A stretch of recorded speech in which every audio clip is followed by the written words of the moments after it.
Hey there, welcome to LSAT Demon Daily. I'm Ben Olson, that's Nathan Fox. Together we're the founders of LSATdemon.com and our weekly podcast, Thinking LSAT. We have a couple emails here. The first one is from Victoria. It says, hello. First, thank you so much for all the free information you all have available. I love the podcast and the free version of the Demon. The scholarship estimator is super helpful, but I was wondering if you could speak in more detail about the stipends / the more than full scholarship. Okay, by the way, if you're at your computer, you can go to lsatdemon.com /scholarships. It's scholarships with an S, right? I believe so, but we need a redirect for lsatdemon.com /scholarship, and I think we also need one for lsatdemon.com /estimator. You can also just Google LSAT scholarships or but Demon as scholarships. of today, it's lsatdemon.com /scholarships. Okay, cool. Because hopefully you're getting multiple scholarships. That was the obvious reasoning for that. But anyways, you can go there and follow along with what Victoria is asking about. She wants us to speak in more detail about the stipends and the more than full scholarship. I'm curious what the typical stipend amount would be, or if there are any stipulations attached, like working as a TA. Thanks for everything. So I asked Matt about this. Our super teacher, Matt, teaches classes and does tutoring at lsatdemon.com. Matt's a scholarship student right now at the University of Maryland, and he applied broadly and negotiated and really played the game the way it ought to be played. And I wanted to know what he thought about this question. He said specifically that Maryland does not offer stipends. He says, I think maybe $5,000 a year or $10,000 a year are standard amounts, but they don't happen a lot. Maybe 1 or 2 students per class, if they're even offered at all, because it isn't just a discount anymore. This is money that they're going to actually have to pay to the student. Maryland does not offer them, for instance. You know, this idea that there's like a limited pool of scholarship funds, it's kind of a fiction, right? Because all they're really doing, when they give you anything up to full tuition, it's just a discount. It's just money that you're not going to be paying them. So it's not like they're writing you an actual check for this money or anything so that you can then write the check directly back to them. So it's just a discount. But a stipend, right? Right. A stipend is an actual stipend. check that they got to take money out of their account, wherever they got it from, and give it to you as cash. And so the biggest one I've ever heard of, I know for sure that we have students who have turned down Harvard to take a full tuition plus $10,000 a year stipend at University of Michigan Law. Okay. So it is a thing. But I do think that it's rare. And Matt forwarded an email from the admissions office at Maryland. Okay. Basically, when he was negotiating, he said, hey, I've seen people getting stipends at other law schools, and I want to know what's up with full rides and with stipends. And someone in the admissions office said, our policy has been in place since before I started at maybe this wasn't Maryland. Wait, W and L. Oh, is Washington that Maryland? And Lee. Sounds like Washington and Lee. Is that okay? Whatever. I'm confused, but maybe that's the name of the school at Maryland. Maybe so. Okay, so I'm ignorant. My apologies, but this email continues. Since the entering class of 2017, we have not given even a full ride scholarship. The only students to have full ride scholarship and be reflected on a 509 report as such would be those who have a GI Bill or Yellow Ribbon scholarship that can be used with our institution. We understand that other schools choose to offer scholarships in different ways, but for our law school, we do not offer full rides or stipends. And so I just got a little bit concerned here, Ben. We're on a quest for truth ultimately, and I don't want to misrepresent the more than full category if what's actually happening is those more than full scholarships, which are really rare, are coming from people who had their own GI Bill or some other scholarship if it's true that they have to report that money in a more than full bucket, then that's not actually something that someone could, I think, reasonably use in negotiations. And so I Absolutely. wonder. Yeah. How many GI Bills are there, and how much are they affecting these Right. numbers? And I've been digging in.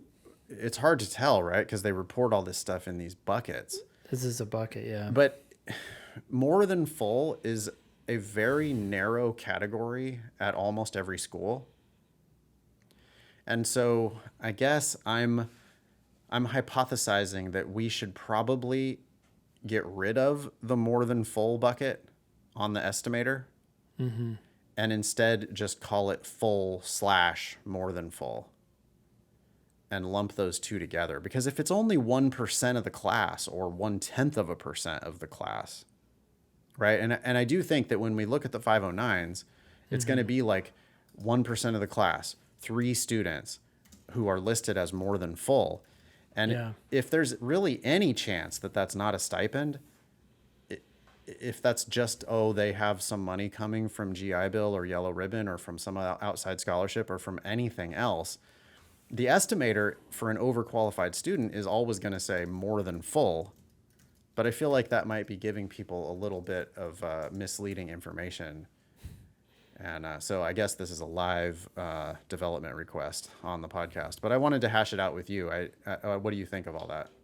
Yeah, I mean, I'm also inclined to see if we can get that information anywhere. Like, can we reach out to some of these schools, a sample, and say, hey, we noticed that you had, 4 people who are more than full. How many of them are GI Bill recipients, right? It would be great to do a research project. We should probably put somebody on that. Also, we can crowdsource this a little bit. You can email daily@lsatdemon.com. If you're a current applicant and you have offers, you should already have offers in if you're a current applicant.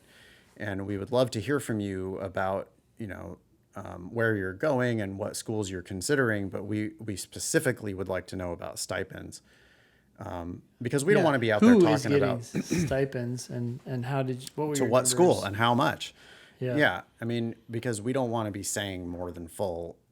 We're only saying it because it was a bucket on the 509. It's not like we made that up.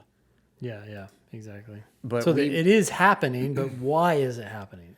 Right. And is it real? I mean, because the scholarships that we care about are the ones that come from the schools themselves, right? That's ultimately the vast majority of scholarship money is just discounts to these schools and sometimes actual real stipends from these schools.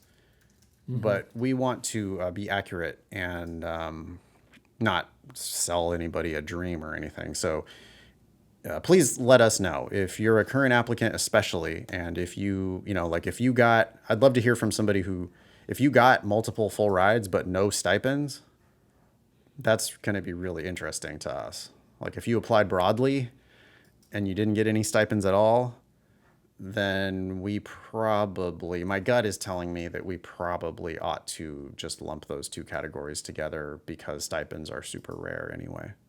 Yeah.